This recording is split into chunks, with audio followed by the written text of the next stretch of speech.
You should be able to answer two questions if you want to go down the PLAB pathway. Maybe I would go for USMLE. I almost missed my exam. Favorite drama series? Game of Thrones. Assalamu alaikum everyone, welcome back to the channel. Today I have got a really special video for you guys. This is my first ever podcast and we are going to be talking about the PLAB exam. This is going to be an introductory video. So for those who have no idea of this exam, we are going to talk about this exam right from the basics and cover everything from PLAB 1 to PLAB 2, going to the UK, applying for visa, accommodation in the UK. We're going to cover everything in this video, so stay tuned till the end. We have with us Dr. Suhaib Khan. Dr. Saab, thank you for joining us today. Thank you for inviting me. Happy to be here. Thank you for coming. Also, let's start with our first question. What is PLAB? So PLAB is basically a licensing examination. And you need to sit, it happens in two stages, and you need to pass those two stages to be able to apply for license and work as a doctor in the UK. Okay, are there any other ways to get registered with the GMC other than PLAB? So you can get registered with GMC through three pathways. One is the PLAB pathway, another is through membership exams. So if you are in medicine, you can apply to registration through the MRCP pathway. If you're in surgery, you can try the MRCS pathway. There's a third pathway which is called sponsorship or MTI pathway. Certain hospitals in the UK have been authorized to sponsor people from abroad. You don't have to sit any exams, you only need to pass the English language test and the hospital will sponsor your license. Okay, that was news for me. What are the different steps to get registered with the GMC via the PLAB pathway? So the PLAB pathway mainly consists of three steps. In the first step, you would have to pass an English language test. That could either be IELTS or it could be OET. And in the second step, you would have to sit a written examination in MCQ style examination, which is called PLAB 1. And then you have to sit an ASCII style examination, which is called PLAB 2. Once you have completed all these three stages, you can then apply for a license. Okay. So, what is PLAB? Coming back to the basic, what is PLAB 1 and how did you book for this exam? So PLAB 1 is a written examination. It consists of 180 multiple choice questions. It is conducted in many countries around the world. In Pakistan, it is conducted in Islamabad, in Karachi, and in Lahore. You need to first make an account with GMC. So you have to go to GMC online, make an account. You only need your passport. You can also use your identity card if it's in English. Once you have made that account, then you can go to the test section and book the exam. Once you have booked the exam, you would receive a receipt from the GMC. And about a couple of weeks before your exam date, they will send you a roll number which will consist of your center, your name, what you need to bring with you to the examination center and details like that. Are there any tips to make this booking process easier? So when you're booking the exam, you have to pay online with either a debit card or credit card. It's easier for PLAB 1 because the fee of PLAB 1 is around 100k. But for PLAB 2, it goes up to 250, 300k, and certain cards have an upper limit. Also, they charge you a lot of taxes when you pay with a debit card or credit card. So one thing that you can do is that you can ask a friend or relative in the UK to pay for your exam. That way you would save a lot of tax and it would also be easier. You can just pay their family or friends here in Pakistan. Then a lot of people kind of do that thing. Great. Who is eligible to give this test and what is the fees of PLAB 1? So you can sit PLAB 1 if you have passed your final year examination. So during your house job, you can apply for PLAB 1. The fee is around 273 to 80 pounds, which is around 1 lakh Pakistani rupees. Okay. And what were the different resources you used while preparing for PLAB 1? So it is an easy basic level exam. It basically tests your final year knowledge. Most of the people use online question banks. Two of them are very famous. One is PLABable. I'm not sure if people still use it, but that was the resource most of the people use. And once you have covered PLABable, then you can move on. And if you want to consolidate your knowledge, there is another question bank, Med Revision, which you can try. And these two are most of the time they are more than enough. Okay. So now coming to PLAB 2, what is PLAB 2?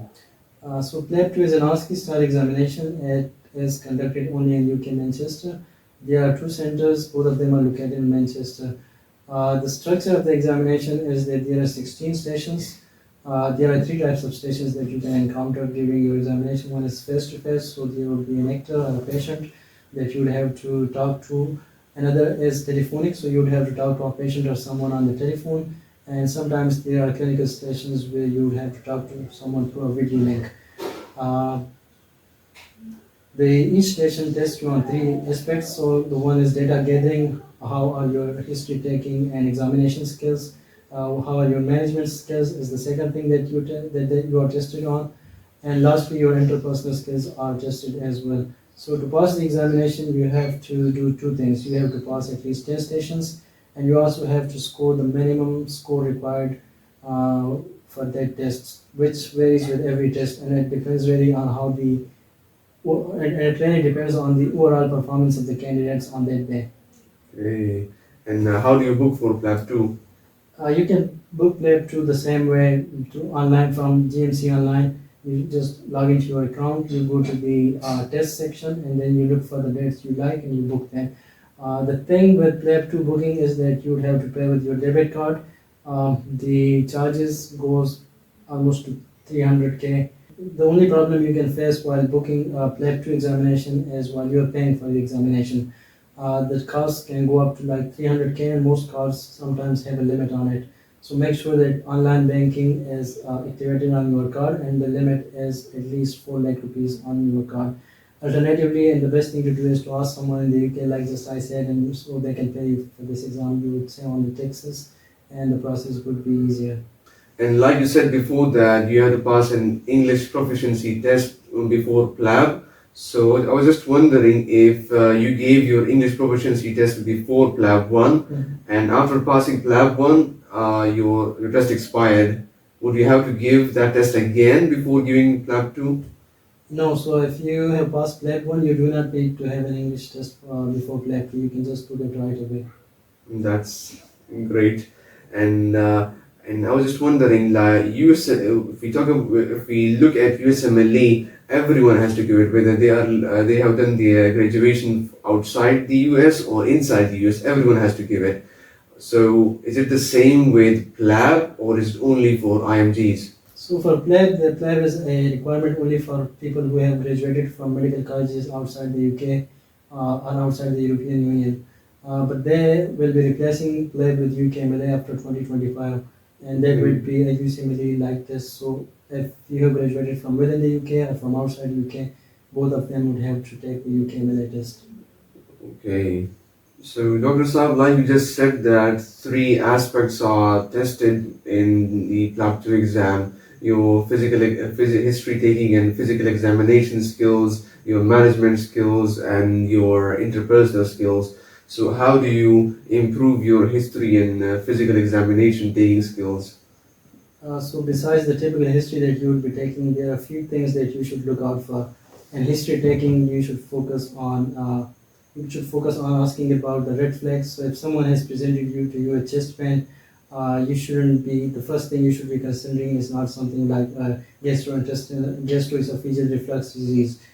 You should be thinking about a myocardial infarction. You should be thinking about an arrhythmia, and you should be thinking about pulmonary embolism. These are the red flags. These are the things that could kill the patient instantly. So you need to rule out these things first before the less serious things. Another thing in history taking is that you should try and explore the patient's concerns. So if the patient, you would pick up on during your consultation, the patient might give you clues that he or she is worried about his or her disease being cancer. At some point during your consultation, you need to address that. You need to tell the patient what are you going to do to make sure that it is not cancer, because that is the reason the patient visited you in the first place. Another important thing during history taking is to determine the psychosocial impact of the disease on the patient. So how has the disease impacted the patient's personal life, his sleep, his work, his relationships with his family? And once you have determined the severity, you need to address those things as well. So if a condition is affecting a patient's ability to do his work, you should be able to refer him to the occupational therapy if the patient wants that. These are the important things that you should be looking out, so they would help you score higher. And what about a physical examination taking? So for physical examination, you'd have to join an academy. They usually have dummies. You'd have to go there and practice on them daily. And I would suggest that you do that daily during your stay in the UK. Okay, and what about your management skills? How do you improve those? The important thing in management skill is that you do not miss taking critical decisions. So if some patient has presented with an emergency like acute angle closure glaucoma or myocardial infarction, you should not be sending him home. You should be admitting them. These are the kind of critical decisions that they are looking for, and you should not miss on them. Besides that, you should have a good knowledge of the other steps of management as well. And how do you improve your interpersonal skills? So interpersonal skills is a very wide subject, but the few basic things that you should be looking out for during your examination is to listen to the patient, and that does not mean like staying silent during this conversation, but also listening to their concerns and addressing them. If someone has raised a concern that he or she is worried that he or she might have cancer, and you do not address that concern, then your interpersonal skills would go down. The other thing is that to maintain a good eye contact with the patient. So if the patient is distressed or he or she is crying and you're looking away, that wouldn't give a very good look. Another important thing is to respond to emotions. So if the patient is angry, you need not to be angry at him too. So give him space, he can vent at you, offer him some water. If the patient is crying, you should be looking at the patient, you should lower the voice of your tone. Your posture should show that you care. You should not be crossing your hands, or you should not be crossing your legs. These are the kind of things that you should be practicing during your exam. But it's not a big deal. Most of the people kind of pass the interpersonal skills anyway. Okay. And what are the common mistakes that candidates usually make in PLAB 2? So the most important mistake the candidates make is that they do not read the task that is wanted of them. Another thing is that, just like I said, they miss the red flags during history taking. They do not ask about the patient's concerns, do not address them. There are most of the candidates also does not happen to look for the psychosocial impact of the disease. Some patients miss critical decisions during management, like they send patients with a myocardial infarction, they send them home. And interpersonal skills, where most of the candidates fail to respond to the patient's emotions appropriately. But these things can be improved with practice. Okay. Dr. Saab, like you said, you have to go to the UK to give PLAB 2. So how do you apply for visa, and why do you think the visa of most doctors is rejected? Since PLAB 2 examination is conducted in the UK only, you would have to travel to UK, and you would have to apply for a visit visa, which is done online. The few important things that you should be looking out for while applying for a visa is that you need to be able to show them how you are going to afford this trip. Another thing is that you also need to show them that at the end of the trip you will be returning back to Pakistan. Um, to show the expenses, you would either show a bank balance of your own, but for that you would have to have a steady account for the last 6 months. The money in your account needs to be a bit above the money required for your trip. Another thing is that another way is that a family member could sponsor your trip, your father or your father or any other relative. And in that case, they would have to give you a letter of sponsorship, and they would have to show their source of income as well. You would also have to write a personal statement. And to write that personal statement, there are plenty of templates available online. You could download them and you can modify them according to your own situation. Okay. So to show that you would be returning back to Pakistan, you could either get an NOC from your current employer and show them that I am on job here and I will be returning. If you are in training, you could show them that you are training under CPSP and you would have to return to continue your training. Another most important thing is that you should always book a two-way ticket when going to the UK. That also shows that you intend to come back. So once you go to the UK, how do you travel across the UK, and any tips for making traveling in the UK easier? If you're visiting UK for the first time, it could be a bit scary when you land.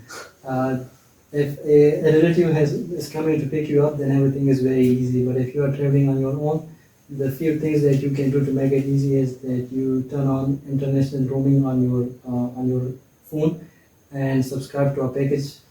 Different companies have very cheaper, as different companies have very affordable international packages. So once you land in the UK, you would have access to internet and mobile phone. You can use Google Maps to travel from the airport to the place where you would be staying. You could either use the buses. They're very cheap. Once you get on the bus, just ask the driver to give you a weekly pass. You can use that for the whole week.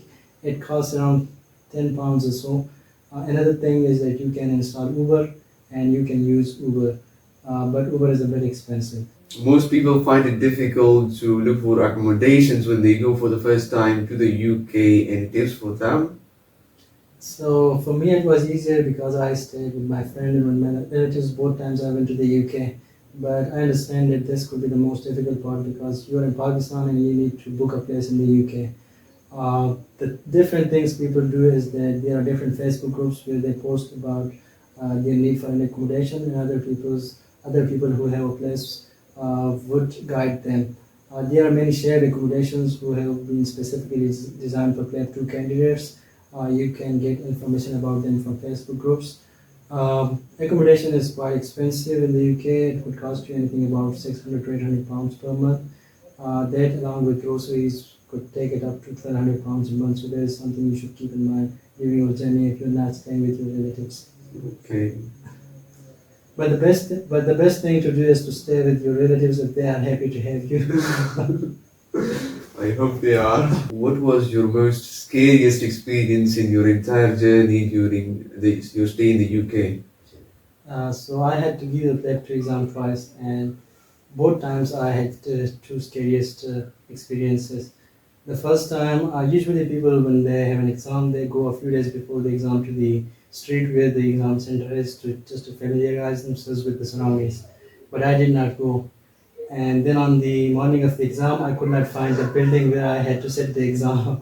And I kept circling around the building for almost 30 minutes. But the good thing is that I left early, so I left 30 minutes early, and finally I was able to find the place. The second time, what I did is that I was living at a place with my friends whose place was quite away from the exam center. And on the morning, I booked an Uber. The Uber took some time to come, and then we had some traffic on the road. So I almost missed my exam. I was late by 15 minutes, but thankfully they had not started yet. So don't be like me. Go to the exam center a few days before, familiarize yourself with the surroundings, and leave early for the exam. Okay, now let's come to the interesting topic, the money and the finances required for PLAB. So, how much does this entire journey cost, both PLAB 1 and PLAB 2? It really depends on the exchange rate. So these days it would almost cost you 15 to 16 lakh rupees. It almost costs 1 lakh rupees to book an English OET exam. Ours is a bit cheaper, but it's hard to pass. Then PLAB 1 costs you another 100k. You have to subscribe to different MCQ resources that cost you around 20k. The fee of PLAB 2 is around 350k to 4 lakh rupees. If you want to do an academy, that would cost you another 250k. Accommodation and food is going to cost you 300k. So overall, you should have at least 15 to 16 lakh rupees if you want to do the PLAB survey. And if someone wants to do this, go through this PLAB journey and has little to no money and wants to do this journey on a budget, what advice would you give him? So the different ways in which you can save money is that you should book your exams through a friend in the UK. That would save you some taxes. If you book from Pakistan, your credit card or debit card would be taxed. Another thing is that you should book your flights earlier, a month or two earlier. By then they would be much cheaper. Another thing that you can do is that you can stay with friends, family in the UK. That would save you a lot of money. Another thing that you can do is that you should cook at home while you're in the UK. If you're eating at restaurants, that could cost you a lot of money. When did you start preparing for PLAB, MBBS students, those in first year, second year, third year, can they start preparing for PLAB? What do you think is the ideal time? I think there is no ideal time to start preparing for PLAB, but you become eligible for PLAB exams after your final year MBBS. So I believe the best time would be at the start of your house job during your first two rotations. Okay. And I was just wondering, I'm in first year right now, so are the books recommended by KMU to us, are they good enough if I plan to give international exams like the PLAB? So the PLAB exams test you on the knowledge that you study in your final year MBBS, but the books that you study in the MBBS are not required for PLAB at all. You should just go through the MCQ banks, and they're usually more than enough to pass the exam. PLAB 1 is an easy exam and has a pass rate of around 70%. So 70% of the candidates pass anyway. Okay, that is good news, I suppose, for everyone watching this video. And I was just wondering if you could go back in time, what is the one thing you would change about your preparation or That is a hard question to answer. I'm not sure. I mean, maybe I would look for alternates given the current job situation in the UK. Maybe I would go for USMLE, but I'm not sure really if things would work out or not. why is that? Do you think the USMLE is better than PLAB? So the junior level jobs are quite scarce these days in the UK. The US has better salaries. A lot of people are getting matched in the US these days, and all senior used to face difficulties with visas, but I think that is not an issue these days. But then again, the USMLE pathway has its own difficulties, and we just cannot predict what the future holds. Definitely. And last but not the least, the $1 million question, was it all worth it? I think it really depends on everybody's situation. The current job market in the UK is very tough. There's a lot of competition. Junior level jobs are advertised very low. Most of them need prior NHS experience, which you cannot have while you're in Pakistan. I think you should be able to answer two questions if you want to go down the PLAB pathway. Number one is that if you are a junior doctor who has just done his house job, what is your plan? How are you going to stand out in the job market? How are you going to secure a job market? And the second question that you should be able to answer is that if you fail to secure a job in the UK, what is the alternate plan that you have?